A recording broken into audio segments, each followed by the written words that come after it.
कर रहे हैं तो भाई साहब थोड़ा जगह दे दीजिए। वो लैम्प देने की जगह दो मैडम। भाई भाई हाथ आ रहा है भाई मैडम मैडम मैडम। अरे भारत माता की भारत माता की भारत माता की sir sir madam sir camera madam हाथ आ रहा है आपको हाथ। हेलो साहब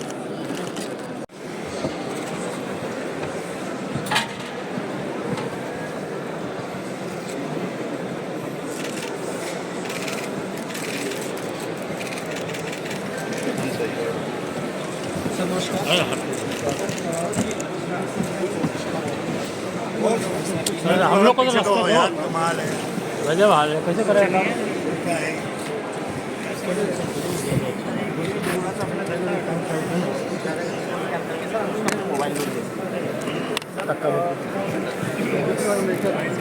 राइट में राइट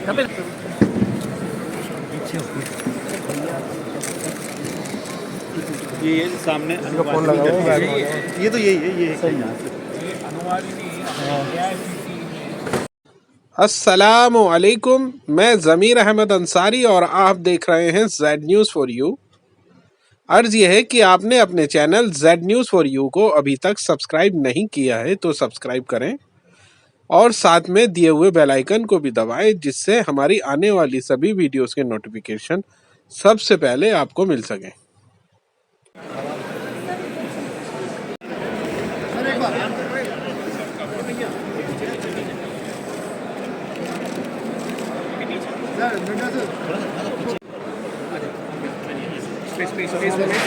हमारा चलो साहब साहब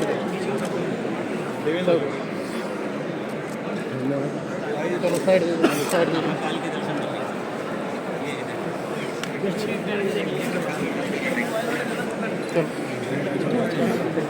पीछे पीछे बाद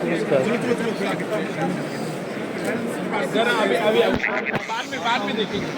चलो चलते रहो चलते रहो।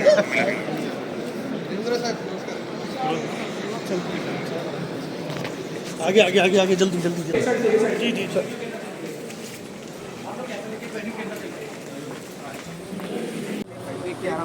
दो देंगे आराम से। ये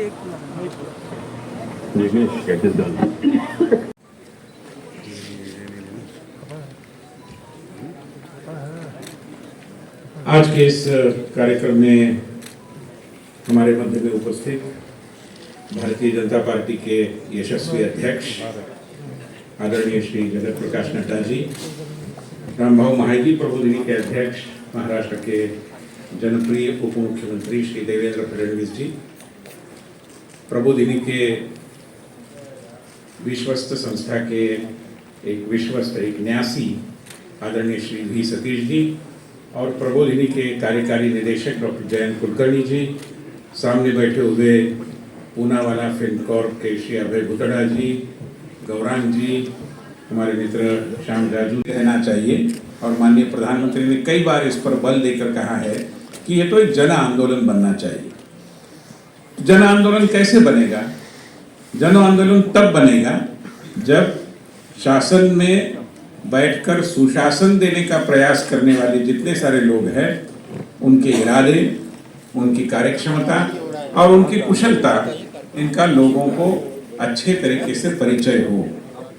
और 2 दिन के इस कार्यक्रम में इसी उद्देश्य को सामने रखते हुए सारी रचना की गई है।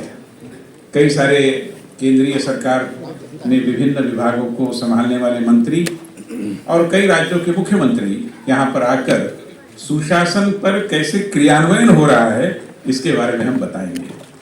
वैसे भी देखा जाए तो सरकारों के इरादे, घोषणा पत्र पार्टियों के अच्छे ही रहते हैं, मगर अच्छे घोषणा पत्र की परीक्षा तब होती है जब उसको जमीनी स्तर पर उतारा जाता है, धरातल पर उतारा जाता है। और प्रधानमंत्री मोदी जी के नेतृत्व में जो एक सुशासन पर्व हम सब अनुभव कर रहे हैं, उसकी खूबी यह है कि जो एक आर्ट ऑफ इम्प्लीमेंटेशन है, क्रियान्वयन की जो कला है, कुशलता है, उसको बखूबी ढंग से अपनाकर जमीन पर विकास को उतारने में सरकार सफल हो रही है। इस दृष्टि से हमने सोचा कि एक सुशासन के प्रति साक्षरता बढ़े, literacy about issues pertaining to good governance should enhance.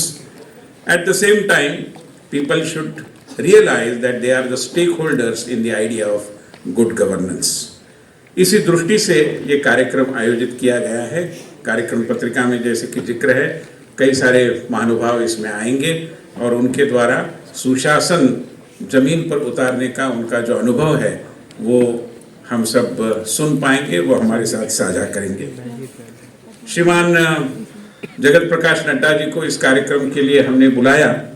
इसका कारण केवल मात्र वो भारतीय जनता पार्टी के अध्यक्ष है ये नहीं है, तो वो एक सफल स्वास्थ्य मंत्री भी रहे देश के, और उसके पहले हिमाचल प्रदेश में जब वो पर्यावरण विभाग के मंत्री थे तब उन्होंने पर्यावरण की दृष्टि से विशेष रूप में हिमाचल प्रदेश को कार्बन क्रेडिट उपलब्ध हो, इसके लिए पहली जो इनिशिएटिव पहला रहता है, पायोनियरिंग काम जो रहता है, वो नड्डा जी के कार्यकाल में हुआ।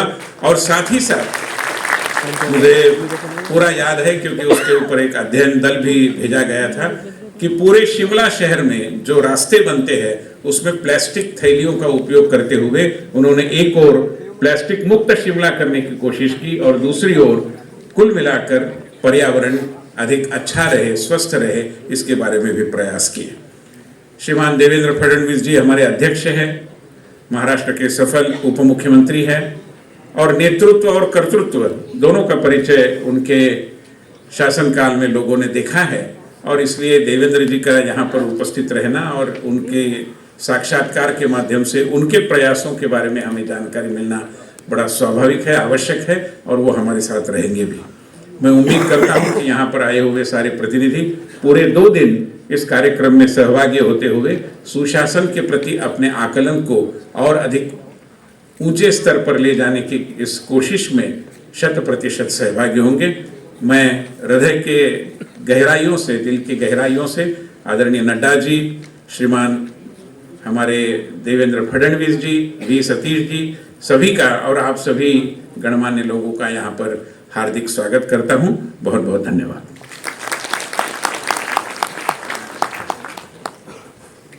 धन्यवाद आदरणीय विनय जी। जैसा कि आपको विदित है कि रामभाऊ म्हालगी प्रबोधिनी विगत कई वर्षों से सुशासन से जुड़ी विषयों पर प्रशिक्षण देती आ रही है। इस प्रशिक्षण का सुशासन का सबसे बड़ा प्रतीक है म्हालगी प्रबोधिनी के अध्यक्ष और महाराष्ट्र के लोकप्रिय उप मुख्यमंत्री श्री देवेंद्र फडणवीस जी। मैं देवेंद्र जी से अनुरोध करता हूं कि वे महोत्सव को संबोधित करें।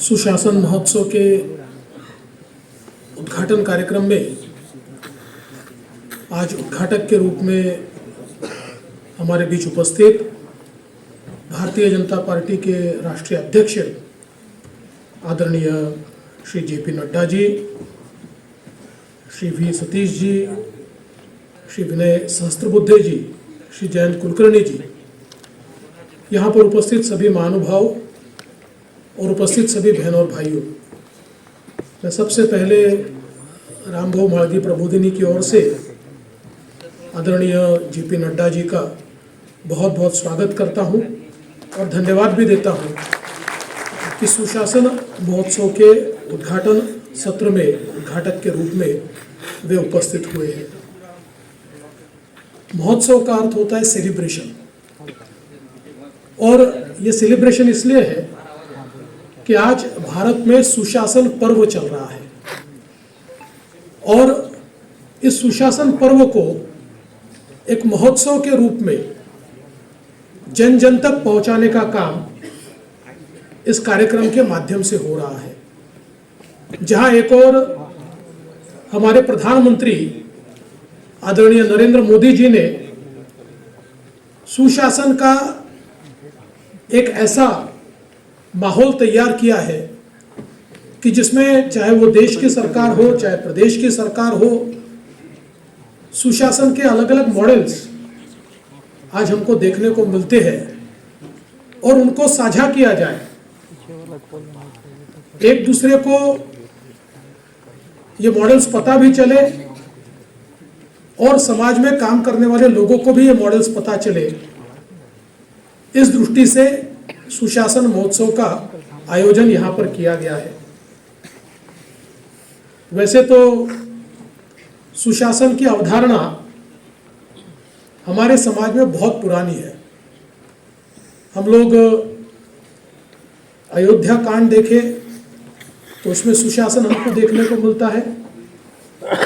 हम लोग महाभारत में भी अगर देखें तो हमको सुशासन की अवधारणा अनुशासन पर्व में देखने को मिलती है। और इतना ही नहीं तो हम लोग जानते हैं, चाहे मौर्य काल हो या फिर आचार्य चाणक्य ने लिखी हुई सारी नीतियां हो, हर जगह हमें, भैया इसका आवाज कम करेंगे थोड़ा यार, हर जगह हमें सुशासन देखने को मिलता है। छत्रपति शिवाजी महाराज, इनके कार्यकाल में सुशासन का एक ऐसा मॉडल हमें देखने को मिलता है कि जिसमें जो समाज का अंतिम व्यक्ति है उसके न्याय की चिंता की जाती है। और इसी सुशासन को एक प्रकार से हमारे आधुनिक भारत में हमारे श्रद्धेय पूर्व प्रधानमंत्री अटल बिहारी वाजपेयी जी ने हमारे लोकतंत्र में इसकी नींव रखी। और 2014 के बाद हमारे प्रधानमंत्री माननीय नरेंद्र मोदी जी ने जिस प्रकार से देश को सुशासन के आधार पर बदला, देश के डिलीवरी सिस्टम को बदला, देश में 25 करोड़ लोगों को गरीबी रेखा के ऊपर लाने का एक महत् कार्य करके दिखाया। और जिस तरह से एक महाशक्ति के रूप में भारत बदल रहा है, इसका अगर कोई एक कारण है तो वो सुशासन और गुड गवर्नेंस है, जिसके एक बेमिसाल मॉडल हमारे आदरणीय प्रधानमंत्री जी ने हमारे सामने रखा है। किसी ने बहुत सही कहा है, व्हाट इज गुड गवर्नेंस? तो बहुत छोटी सी व्याख्या उसकी दी है। Good governance is like oxygen in air. Its presence need not be felt, but its absence kills you. और समाज में भी ऐसा ही है। सुशासन से हमारा जीवन तो बहुत अच्छे से चलता है, इसलिए कई बार यह अनुभूति नहीं होती कि सुशासन किस प्रकार से चल रहा है। इसलिए महोत्सव के माध्यम से हम लोगों को उसकी अनुभूति करवानी पड़ती है। लेकिन हम लोगों ने 2004 से 2014 तक देश में कुशासन देखा या सुशासन का अभाव देखा, तो किस प्रकार से हमारे देश की हालत होती है, किस प्रकार से हमारी संस्थाएं धीरे धीरे मौत की ओर जाती है, ये भी हम लोगों ने देखा है। इसलिए मैं ऐसा मानता हूं कि निश्चित ही अब ये जो सुशासन पर्व शुरू हुआ है देश में और प्रधानमंत्री जी के नेतृत्व में प्रदेशों में, इसको और आगे बढ़ाने का प्रयास हम सब लोग मिलकर करेंगे। कुछ समय के बाद मेरा साक्षात्कार भी यहाँ होने वाला है, इसलिए मैं और लंबा नहीं बोलना चाहूँगा। मैं केवल हमारे आदरणीय राष्ट्रीय अध्यक्ष श्री जगत प्रकाश नड्डा जी का फिर एक बार बहुत बहुत स्वागत करता हूँ। जिन सब लोगों ने इसके आयोजन में महत्वपूर्ण योगदान दिया, उन सभी को धन्यवाद देता हूँ। और जो अतिथि यहाँ पर आने वाले हैं, हमारे अलग अलग राज्यों के मुख्यमंत्री हैं, अलग अलग राज्यों से उप मुख्यमंत्री है, हमारे केंद्र के मंत्री हैं, इन सभी का मैं अग्रिम धन्यवाद अदा करते हुए अपने शब्दों को विराम देता हूँ। जय हिंद।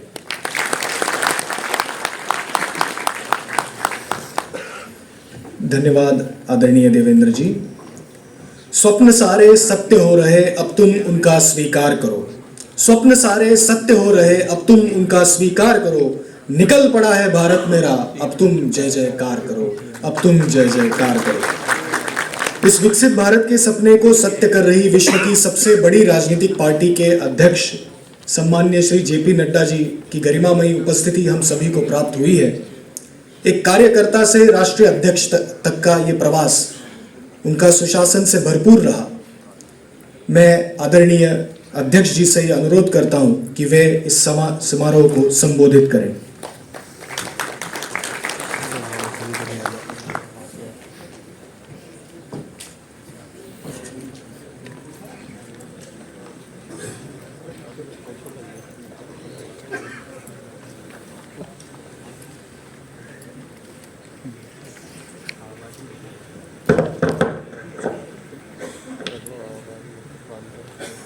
आज के इस कार्यक्रम में मंच पर मेरे साथ उपस्थित हमारे वरिष्ठ सहयोगी और महाराष्ट्र के उप मुख्यमंत्री सम्माननीय देवेंद्र फडणवीस जी, हमारे बहुत ही वरिष्ठ नेता और जिनके साथ मैंने विद्यार्थी काल से कार्य में सार्वजनिक जीवन में कार्य किया, और जो रामभाऊ मालवीय ट्रस्ट के चेयरमैन हैं सम्माननीय विनय सहस्त्रबुद्धे जी, हमारे राष्ट्रीय संगठन मंत्री, सह संगठन मंत्री और हमारे विभिन्न मोर्चों की और क्षेत्रों की चिंता करने वाले ऐसे हमारे सम्माननीय वी सतीश जी, जो रामभाऊ मालवीय प्रबोधिनी के ट्रस्टी भी हैं, और हमारे अभय बोत्रा जी जो मैनेजिंग डायरेक्टर हैं, जयंत कुलकर्णी जी, और यहाँ उपस्थित हमारे सभी पॉलिसी रिसर्च पे काम करने वाले और पॉलिसी मेकिंग में रुचि रखने वाले और पॉलिसीज़ के साथ साथ गुड गवर्नेंस के बारे में जानने वाले और जानने के जिज्ञासु रहने वाले ऐसे हमारे सभी सज्जन वृंद, मीडिया के मेरे साथी, प्रिंट मीडिया और इलेक्ट्रॉनिक मीडिया के मेरे साथी। अभी हमारे विनय जी ने आप सबके सामने रखा कि गुड गवर्नेंस को जन आंदोलन बनाने की आवश्यकता है, और इस पर उन्होंने बल दिया। और देवेंद्र फडणवीस जी ने हम लोग को इस बात को भी बताने का प्रयास किया कि गुड गवर्नेंस ये कोई हमारे लिए नया शब्द नहीं है, ये अंग्रेजी में आया तो ज़्यादा चर्चा में हम सब लोग लेकर के आ गए, और हमारे यहाँ राम राज्य की कल्पना, छत्रपति शिवाजी के समय में गुड गवर्नेंस की चर्चा और गुड गवर्नेंस के क्या कंपोनेंट्स हो सकते हैं, इसके बारे में उन्होंने शुरू में ही चर्चा की थी। मुझे भी कहा गया है इस उद्घाटन में कि मैं गुड गवर्नेंस पे कुछ चर्चा करूं। सबसे पहले तो मैं आयोजकों को इस बात के लिए बधाई देना चाहता हूं कि आप इसको एक उत्सव के रूप में, एक सेलिब्रेशन के रूप में आप गुड गवर्नेंस को मना रहे हैं। इसके लिए मैं आयोजकों को इसके लिए बधाई देता हूं। कई बार ऐसा होता है कि जो मार्केट में भी, मार्केट शब्द अच्छा नहीं है, लेकिन समाज में जो प्रचलित विषय होते हैं उस पर बहुत चर्चा होती है, और जो महत्वपूर्ण विषय होते हैं वो कई बार गौण हो जाते हैं। और मैं हमेशा उसको सार्वजनिक जीवन में कहता हूं, urgent work always overtakes important work. तो क्या होता है कि हमारे को लगता है कि आजकल इस बात की चर्चा है, इस पर गोष्ठी कर लो, इस पर चर्चा कर लो, लेकिन जो महत्वपूर्ण विषय होता है वो बहुत गहरा होता है, गूढ़ होता है, इसलिए उस पर रुचि करने वाले लोगों की संख्या भी कम होती है और रुचि न रखने वाले लोगों की संख्या ज्यादा होती है। अब मुझे नहीं मालूम, लेकिन गुड गवर्नेंस के बारे में लोग शब्दावली के रूप में तो यूज करते हैं, लेकिन गुड गवर्नेंस में जीते कितने लोग? क्योंकि आपने जन आंदोलन की बात की, तो जीते कितने लोग हैं? तो मैं कई बार कहता हूं कि good governance is not a slogan, good governance is not a magic band, good governance is a spirit which you live. जब तक वो स्पिरिट नहीं होता, जब तक वो अपने अंदर से इस बात की अनुभूति नहीं होती कि हमारे जीवन के लिए गुड गवर्नेंस एसेंशियल है, तब तक हम गुड गवर्नेंस को स्लोगन के रूप में उपयोग करते हैं, दूसरे को समझाने के लिए उपयोग करते हैं, लेकिन अपने लिए कितना उपयोग करते हैं और अपने जीवन में उसको कितना उतारते हैं, ये बड़ा महत्वपूर्ण है। मुझे 10 साल का प्रशासन का अनुभव रहा, प्रदेश में भी किया, देश में भी। सबसे पहली बात क्या आती है कि सब लोग कहते हैं आप बहुत अच्छा काम करो, अच्छा करो, सब कुछ करो, ये करो, और आप एकदम सब लोगों के लिए काम करो, लेकिन मेरा ये जरूर करो। ये जो मेरा है, दिस इज माय डिस्क्रिशन। अब जो डिस्क्रिशन है वो लॉ को तोड़ता है, वो पॉलिसी को ब्रेक करता है। अब आप समझिए कि मेरे लिए हर दिन अपने आप से झगड़ा करते हुए उसको समझाना, you also fall in the same category, you are not out of it, this law. तो अब मैं पता नहीं आपको समझा पाया कि नहीं समझा पाया, लेकिन क्योंकि मैंने अपने शब्दों में बताने की कोशिश की कि जिसको गुड गवर्नेंस चाहिए वो पहले समर्पित हो जाए कि yes, I will be also part and parcel of this good governance. Otherwise good governance slogan रह जाता है, और अन्यथा गुड गवर्नेंस हमको डिजिटल माध्यम से जबरदस्ती आपके साथ करना पड़ता है।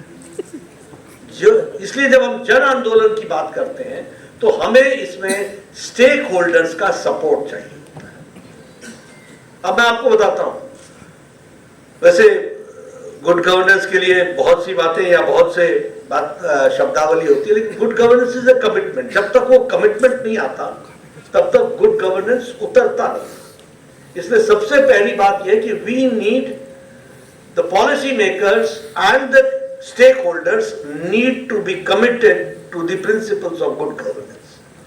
एक तो ये हमको ध्यान में रखना चाहिए, और दूसरा कि इसको इम्बाइब करना चाहिए, हम अपने जीवन में उतार लें और इसमें अपने आप को सुखी समझे। छोटी सी बात होती है, अब मालूम है कि सब कुछ लाइन से मिलना है, लेकिन लाइन तोड़ने की प्रथा हमारी आदत हमारी बनी हुई है।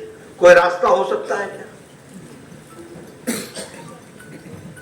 कोई रास्ता तो क्या होता है? Ultimately it is the government by the people for the people of the people. तो हमको फिर उसके साथ उसको एजुकेट करना पड़ता है, और इसलिए मैं कहता हूं कि गुड गवर्नेंस की बात करें तो कमिटमेंट भी चाहिए और इम्बाइब करने की ताकत भी होनी चाहिए। इस बात को भी समझना चाहिए। अब मैं आपको बैड गवर्नेंस के गवर्नमेंट्स कैसे फंक्शन करती है वो भी मैं आपको बताना चाहता हूं। लोगों ने लंबे समय तक सरकारें चलाई। कैसे चलाई? सबका वोट लिया, सबके लिए मैनिफेस्टो बनाए, बड़ी बड़ी बातें की, लेकिन आने के बाद वह सरकारें किसी जाति प्रधान की सरकार बन गई, किसी वर्ग विशेष की सरकार बन गई, किसी वोट बैंक राजनीति की शिकार बन गई। तो they talked about objectivity, but they reduced themselves to subjectivity. वो सब्जेक्टिव हो गए, और इसलिए वो गुड गवर्नेंस की बात करते करते बैड गवर्नेंस में परिवर्तित हो गए। और आपको मालूम है कि हमारे यहाँ जातियों की सरकार चली, वर्ग के दृष्टि से चली, समुदाय को रिप्रेजेंट करने वाली सरकार बनी। इस तरीके से हमारे यहाँ सरकारें चलती रही, और इसमें सबसे बड़ा महत्वपूर्ण रहा वोट बैंक पॉलिटिक्स का। उसका बहुत बड़ा योगदान है, क्योंकि हमको चंक में एक वोट मिलता है, तो इसलिए हमारी पॉलिसी टिल्टेड होती है, और वो पॉलिसी उसको वोट बैंक पॉलिटिक्स की दृष्टि से देखती है, और वो देखती नहीं, और इसलिए वो बैड गवर्नेंस में बदल गई। और अब जिसको हम कहते हैं कि किसी वर्ग विशेष के लिए या वोट बैंक पॉलिटिक्स होती है, अल्टीमेटली वो अपीजमेंट की पॉलिटिक्स बन जाती है। तो इट लीड्स टू अपीजमेंट। इस बात को भी हमको ध्यान में रखना चाहिए। और इसका बाय प्रोडक्ट क्या है? Nepotism, corruption, subjectivity, non governance, decision में सब्जेक्टिविटी, ये सारी चीजें उसमें से निकल करके आती हैं। इसको हम सबको ध्यान में रखना चाहिए। और देखिए, हमारे यहाँ पुराने समय में कहा जाता था, पता नहीं आप लोगों ने कितना सुना, कि जब भंडारी ही भंडार पर हाथ मार दे तो भंडार का क्या होगा। और दूसरा हमारे यहाँ था कि जब बाढ़ ही खेत को खाने लगे तो खेत का क्या होगा। तो हमको ये बातें ध्यान में रखनी चाहिए कि हम we are the custodians and we are the custodians of the faith of the lakhs and lakhs of people. और उस फेथ को इंटैक्ट रखना ये हमारी जिम्मेवारी बनती है। ये गुड गवर्नेंस का एक बहुत बड़ा एसेंशियल कंपोनेंट है जिसको हमको ध्यान में रखना चाहिए। और इसीलिए मैं इसको अगर बांटना चाहूँ तो मैं बड़े यहाँ पर गौरव के साथ कह सकता हूँ, इसलिए नहीं कि प्रधानमंत्री मोदी जी हमारे नेता हैं, देश के नेता हैं, दुनिया के नेता हैं, इसलिए कि there is a change in the political culture of the country pre 2014 and post 2014, that we have to understand. There is a change in the political culture of the country. राजनीति की संस्कृति को प्रधानमंत्री मोदी जी ने बदल डाला है और एजेंडा बदल डाला है। और अब देखिए, इसी को जाति जनगणना की बात कही, बीजेपी उसके साथ खड़ी है। हमने कभी नहीं कहा, हम कहते जा, लेकिन प्रधानमंत्री ने क्या कहा, ज्ञान की बात की। अगर गरीब, जी फॉर गरीबी, वाई फॉर युवा, ए फॉर अन्नदाता, एन फॉर नारी शक्ति। अगर आप गरीब की चिंता करते हो, युवा की चिंता करते हो, अन्नदाता की चिंता करते हो, नारी शक्ति की चिंता करते हो, तो आप सारे समाज की चिंता करते हो। इस बात को हमको ध्यान रखना। So he took out the country from south। इसको जो आप फ्रैगमेंट कर रहे थे उससे निकाल करके सबका साथ, सबका विकास, सबका विश्वास, सबका प्रयास, इस तरफ उन्होंने इस देश को पहुंचाने का प्रयास किया। इसको भी हमको समझना चाहिए। और इसीलिए जब हम इन बातों को कहते हैं, अभी पॉलिसीज की बात है, मैं आगे चल करके कुछ थोड़े से उदाहरण भी दूंगा आपको। इस देश में पता ही नहीं चला कि पॉलिसीज में, नीतियों में मूल परिवर्तन किस प्रकार से हुआ और किस तरीके से शांति प्रिय तरीके से हो गया। उसका सबसे पहला कारण है पीपल्स पार्टिसिपेशन। पॉलिसी मेकिंग में पीपल्स का पार्टिसिपेशन, लोगों का पार्टिसिपेशन, उनकी इन्वॉल्वमेंट, उनको साथ लेकर, they are the stake holders. कोई भी आप नीतिगत परिवर्तन करते हो तो आपको नीतिगत परिवर्तन में लोगों को पॉलिसी बनाने में, आपको पॉलिसी में उनका पार्टिसिपेशन होना चाहिए। दूसरा, जो आप पार्टिसिपेशन कराते हो वो ट्रांसपेरेंट होना चाहिए। डिलीवरी भी ट्रांसपेरेंट होनी चाहिए, सजेशंस भी ट्रांसपेरेंट होने चाहिए और ओपन डिस्कशन होना चाहिए। और तीसरी, उसकी अकाउंटेबिलिटी होनी चाहिए। और चौथी उसका कि उसमें डिलीवरी में कोई भी डेफिशिएंसी नहीं होना चाहिए। डेवलपमेंट की ओर बढ़ने के लिए हमको डिलीवरी पर भी ध्यान देने की जरूरत है और जो लीकेज है उनको भी हमको रोकना चाहिए। इस पर हमको काम करना चाहिए। अब जब हम कहते हैं कि सबका साथ, सबका विकास, सबका विश्वास, तो प्रो पीपल पॉलिसी, प्रो किसी कास्ट के लिए नहीं, किसी वर्ग के लिए नहीं, प्रो पीपल, पीपल सेंट्रिक होना चाहिए। और स्कीम्स को लास्ट माइल डिलीवरी तक, जो लास्ट मैन तक पहुंचे, इसकी हमको चिंता करनी चाहिए। और इसमें हम डिजिटल वर्ल्ड का, डिजिटाइजेशन का हम लाभ उठा सकते हैं, तो उसके लाभ को लेकर के हम अपनी बातों को आगे रख सकते हैं। मैं आपको ज्यादा लंबे उसमें नहीं ले जाऊंगा, लेकिन इस देश को पता ही नहीं चला कि 2017 में हेल्थ पॉलिसी बदल गई। क्यों नहीं पता चला? इसलिए कि स्टेक होल्डर्स के साथ इतनी डिटेल डिस्कशन हुई, इतनी डिटेल डिस्कशन हुई और यूनानिमस अडॉप्ट किया गया हेल्थ पॉलिसी। कोई कह ही नहीं सकता था कि ये मोदी सरकार की हेल्थ पॉलिसी है। सबने ये कहा ये हमारी हेल्थ पॉलिसी है, ये this is the beauty of the policy. देश की हेल्थ पॉलिसी बदल गई। क्यूरेटिव से हम प्रिवेंटिव में चले गए, प्रिवेंटिव से हम प्रोमोटिव में चले गए, प्रोमोटिव के साथ क्यूरेटिव भी जोड़ गया, उसके साथ जेरियाट्रिक भी जोड़ गया, पैलिएटिव भी जुड़ गया, कॉम्प्रिहेंसिव हेल्थ केयर आ गया। यही इसी देश में झगड़ा एलोपैथी आयुर्वेद का चलता रहा है, ये हमने सालों साल सुना है। और आज एक ही छत के नीचे एलोपैथी भी है, आयुर्वेदा भी है, सिद्धा भी है, योगा भी है, यूनानी भी है। किसी को पता चला how this policy is there? ये कोई छोटी घटना है? एक हेल्थ सेंटर में आपको योगा भी मिल रहा है, एक हेल्थ सेंटर में आपको इंजेक्शन लगाने वाला डॉक्टर भी मिल रहा है। ये कभी हुआ था? ये तो ऐसा था कि एक जगह पर बात बकरी पानी पीने बैठे, इस प्रकार की बात मानी जाती है। एलोपैथी और आयुर्वेद एक जगह आ जाए, ये नामुमकिन था। लेकिन होलिस्टिक हेल्थ का तो इतनी बड़ी पॉलिसी आई। उसी तरीके से अगर मैं दूसरा उदाहरण आपको देना चाहूंगा तो नेशनल एजुकेशन पॉलिसी। ये एजुकेशन की पॉलिसी में आपने इस देश में देखा है, वंदे मातरम पर झगड़ा हुआ है, एजुकेशन मिनिस्टर ने झगड़ा किया है। लेकिन आज national education policy was unanimously accepted by everybody, one and all in 2020। This is peoples participation and this is the example of good governance. ये एग्जांपल है गुड गवर्नेंस का। इतनी बड़ी चेंज, इतने आपको मालूम है एजुकेशन में वैचारिक पृष्ठभूमि पर को लोगों का कितना विरोधाभास और कितने अपने अपने बातों के साथ जुड़े रहना आप सब लोगों ने देखा है। यहाँ हमारे युवा साथी बैठे हैं, कोई जो JNU से आता होगा उसका शेड कुछ और है, दिल्ली यूनिवर्सिटी का शेड कुछ और है, किसी और का यूनिवर्सिटी का शेड और है, किसी प्रोफेसर का शेड कुछ और है, ये सब आप जानते हैं।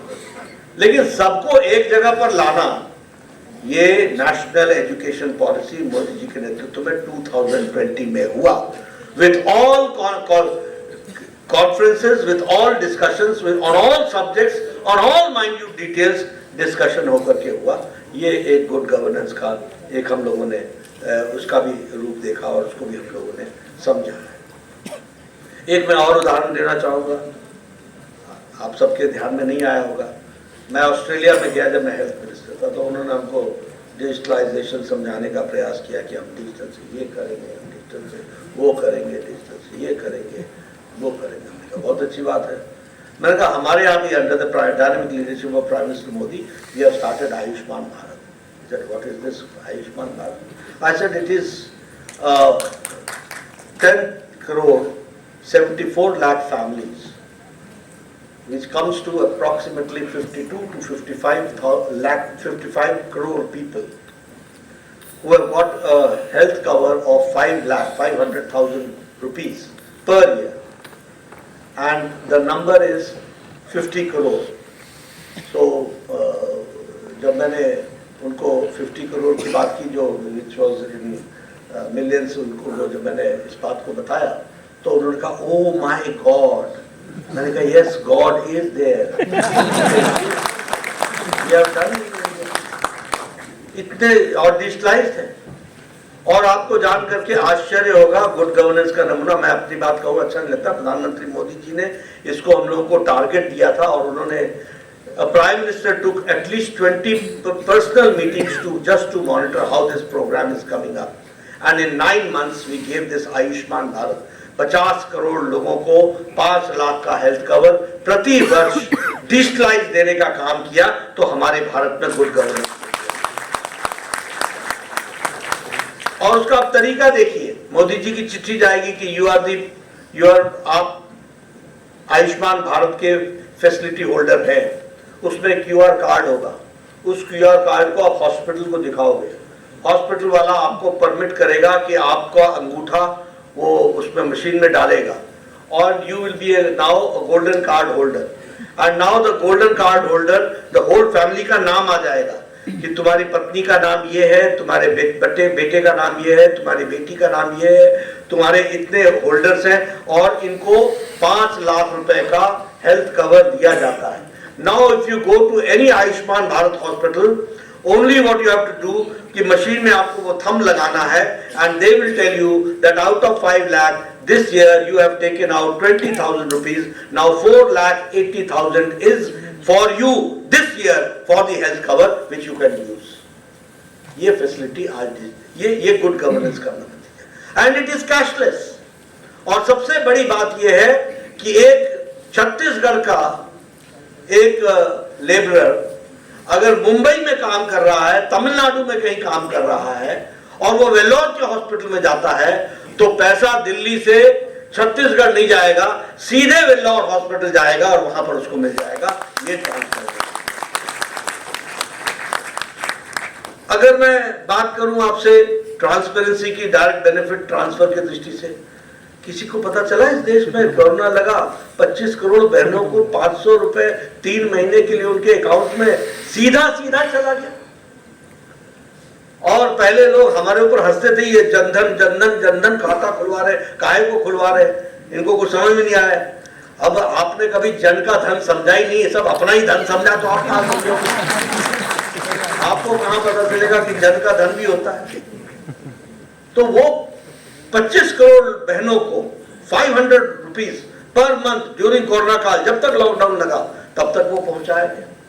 आज 80 crore people are getting 5 kilo wheat और 5 kilo rice and 1 kilo pulses, और सब चीजें डिजिटली मैनेज हो रही है। करप्शन फ्री इसको करने का प्रयास हुआ है, लीकेजेस को रोका गया है। और इसी तरीके से अब कहना नहीं चाहिए, लेकिन आयुष्मान भारत हेल्थ अकाउंट, मेरे गांव में बिना मेरे कहे हुए आशा वर्कर आकर के मेरे घर में मेरा कार्ड दे गई कि ये आपका आभा अकाउंट है, ये आप रखिए।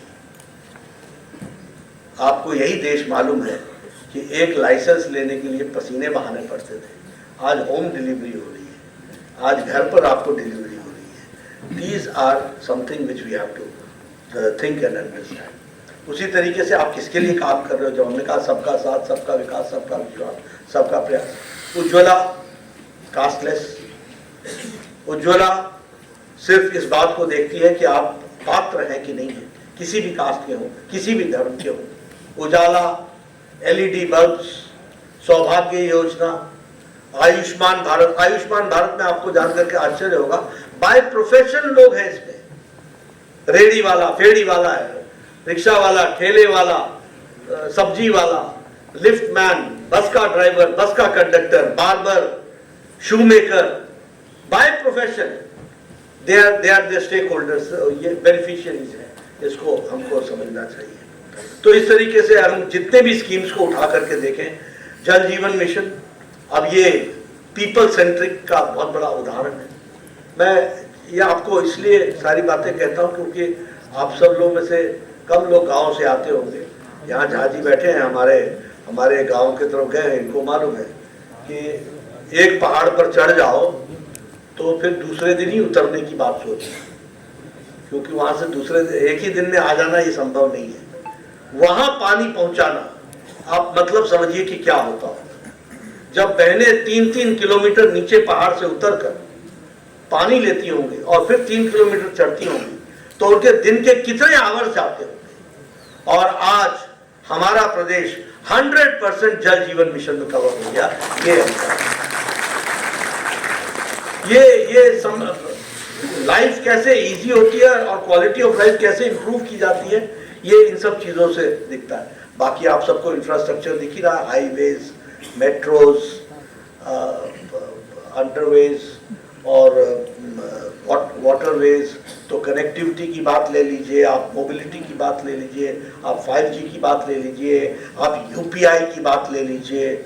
और यूपीआई के साथ साथ अगर देखें तो वर्ल्ड ट्रांजैक्शन 40% ट्रांजैक्शन इंडिया में हो रहा है। और ये वो देश है जहां 2 लाख पंचायतों से ज्यादा ऑप्टिकल फाइबर बिक चुकी है। ये वो देश है जहां 18,000 गांव में आज बिजली नहीं थी, वहां 18,000 गांव में तो बिजली पहुंची ही। 2.5 करोड़ से ज्यादा लोगों को इंडिविजुअल इलेक्ट्रिसिटी उनके घर तक पहुंचाई गई है। ये फर्क आया है। तो क्वालिटी ऑफ लाइफ में भी, कनेक्टिविटी में भी और इंफ्रास्ट्रक्चर में भी सब चीजों का लाभ एक आम व्यक्ति को मिल रहा है, जिसके कारण अब यहाँ हमारे बहुत से लोग उत्तर प्रदेश से होंगे। आप याद कीजिए 10 साल पहले बुलंदशहर जाने का मतलब गया, आधा दिन गया। मेरठ जाने का मतलब दिन गया। आज तो लोग बोलते हैं बस सवेरे चलेंगे और 11 बजे आपके पास पहुंच जाएंगे, बस हाईवे पकड़ना है और उसके बाद तो आपके पास है। ये फर्क, और ये सबके लिए करना है, ट्रांसपेरेंसी के साथ करना, ये गुड गवर्नेंस का एक मॉडल है जिसको हमको समझना चाहिए। इसलिए मैं दो ही बातें कहूँगा कि आज हम सौभाग्यशाली हैं कि प्रधानमंत्री मोदी जी ने बहुत ही ईमानदारी के साथ और रेगुलरली इम्प्रूवमेंट करते हुए गुड गवर्नेंस के जो बेसिक्स हैं उसको आम आदमियों तक पहुंचाने का प्रयास किया है। और हमारी जो स्टेट की गवर्नेंस है और स्टेट के हमारे जो चीफ मिनिस्टर्स हैं उन्होंने बहुत बखूबी इसको नीचे तक उतारने का प्रयास किया है और उसको पूरी ताकत से उन तक पहुंचाने का प्रयास किया है। जन आंदोलन बनाने का विषय जहां तक आता है उसमें आप सब स्टेक होल्डर्स का बहुत बड़ा सहयोग चाहिए, क्योंकि हम प्रशासन में रहते हैं, हमें मालूम है कि हमें दिन रात लोग मिल करके समझाते हैं कि बस एक डिस्क्रिप्शन लगा दो, बाकी और शब्दावली भी क्या बोलते हैं, आप चाहें तो क्या नहीं हो सकता, हुक्म तो कीजिए, फोन तो कीजिए। उनको मालूम नहीं है कि यह फोन कितना नासूर बनता है और गुड गवर्नेंस के लिए कितना विरोधी होता है, इस बात को भी समझना चाहिए। इसलिए हम आपसे निवेदन करेंगे कि आप इसको जन आंदोलन बनाइए। बहुत तेजी से देश आगे बढ़ रहा है, उसमें आप सब सहयोग कीजिए। मैं फिर से रामभाऊ मालगी प्रबोधिनी के सभी आयोजकों को, जयंत कुलकर्णी जी को, हमारे विनय सहस्त्रबुद्धे जी को, वी सतीश जी को और हमारे अध्यक्ष देवेंद्र फडणवीस जी को बधाई देना चाहता हूँ कि उन्होंने इस प्रयास को आगे बढ़ाया है। आप सब लोग मिलकर के इसमें काम में जुटिए। हमारे मंत्री आपको 2 दिन में आप सब मंथन करेंगे और इसको जन आंदोलन की तरह आगे बढ़ाने में अपना योगदान करेंगे। आपने हमारी बात गुड गवर्नेंस के प्रिंसिपल्स को फॉलो करते हुए शांति से सुनी, इसके लिए आपका बहुत बहुत धन्यवाद।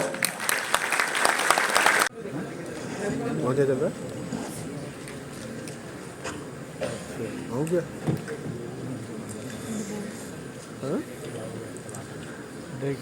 रामभाऊ मालगी प्रबोधिनी आयोजित सुशासन महोत्सव का उद्घाटन सत्र अभी संपन्न हुआ है। उद्घाटन सत्र में प्रमुख अतिथि के रूप में माननीय जेपी नड्डा जी आज हमारे बीच में उपस्थित है। मैं प्रबोधिनी परिवार की तरफ से माननीय नड्डा जी का बहुत धन्यवाद व्यक्त करता हूं। हमारे अध्यक्ष श्री देवेंद्र जी, हमारे व्यवस्थापन समिति के सदस्य माननीय वी सतीश जी, उपाध्यक्ष डॉक्टर विनय जी, आप सभी का मार्गदर्शन हमें हमेशा मिलता है। आप सभी को धन्यवाद। हमारी जो सहयोगी संस्थाएं है Unawala Fincorp and Govardhan eco village, आप सभी संस्थाओं का हार्दिक स्वागत। माननीय मध्य प्रदेश के मुख्यमंत्री श्री मोहन जी यादव हमारे बीच में उपस्थित है। माननीय मोहन जी, मैं प्रबोधिनी से आपका स्वागत करता हूं। हमारी दोनों सहयोगी संस्थाएं, उनके नेतृत्व श्री अभय जी बुतड़ा जी और श्री गौरांगदास जी, आप दोनों को धन्यवाद। इस उद्घाटन सत्र में सम्मिलित गणमान्य अतिथि, गणमान्य व्यक्ति, नागरिक और माध्यम के सभी प्रतिनिधियों का मैं हृदय से धन्यवाद व्यक्त करता हूं। इस सभागृह के बाहर जो प्रदर्शनी कक्ष है, उस प्रदर्शनी में सम्मिलित हिस्सा लेने वाले सभी संस्थाओं से भी धन्यवाद व्यक्त करता हूं। कार्यक्रम का सिलसिला आगे बढ़ेगा। समापन सत्र के बाद भी, उद्घाटन सत्र के बाद भी साक्षात्कार रहेंगे। माननीय मुख्यमंत्री मध्य प्रदेश, माननीय आरोग्य मंत्री, माननीय तेजस्वी जी सूर्या, आप सभी लोग यहां हमारे बीच में उपस्थित रहेंगे। उद्घाटन सत्र